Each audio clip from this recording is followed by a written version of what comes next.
اللہم صلی علی سیدنا محمد وعلی آل سیدنا محمد وعلی اصحاب سیدنا محمد۔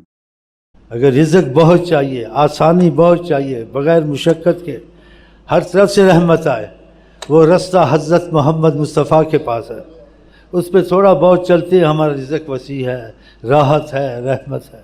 اور جو لگ جاتے ہیں ان کے بھی حالات اچھے ہوتے ہیں، وہ 10 کو لے کے آتے ہیں۔ خیر الہدی ہدی محمد، اگر بہترین رستہ ہے تو حضرت محمد مصطفیٰ کا، اس پہ ہم چلتے ہیں جتنا چل سکتے ہیں۔ احساس تو ہے نا، اور تم بھی کہتے ہو حالات اچھے ہوں، تو خدا کی رحمت آئے گی تو حالات اچھے ہوں گے۔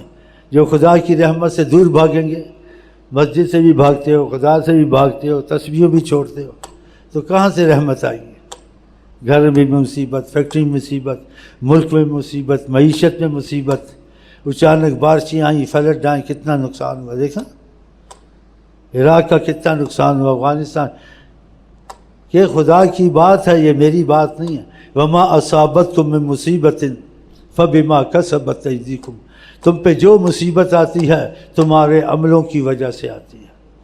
تو اعمال کے لحاظ سے دنیا کے حالات بدلتے ہیں، اعمال کے لحاظ سے آخرت کے حالات۔ خدا نے اس کو اعمال پہ رکھا ہے، اعمال کے بعد پھر کوئی عقل، کوئی شکل، کوئی اسباب، کوئی وہ طریقے کرو، لیکن اعمال ساتھ ہونے چاہیے۔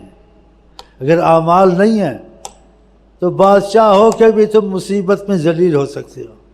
کتنی خبریں اپنے بادشاہوں کی، وزیروں کو ملک سے بھاگتے ہیں، پھانسیوں پہ چڑھتے ہیں، بھاگتے ہیں، زبردستی استعفیٰ لیتے ہیں، استعفیٰ دو، استعفیٰ دو، اس کو حکومت چلانی نہیں آتی ہے۔ جو کہے گا اللہ کا ساتھ نہ چھوڑو، نبی سے محبت کرو، اوف، اس میں ساری خیر ہے۔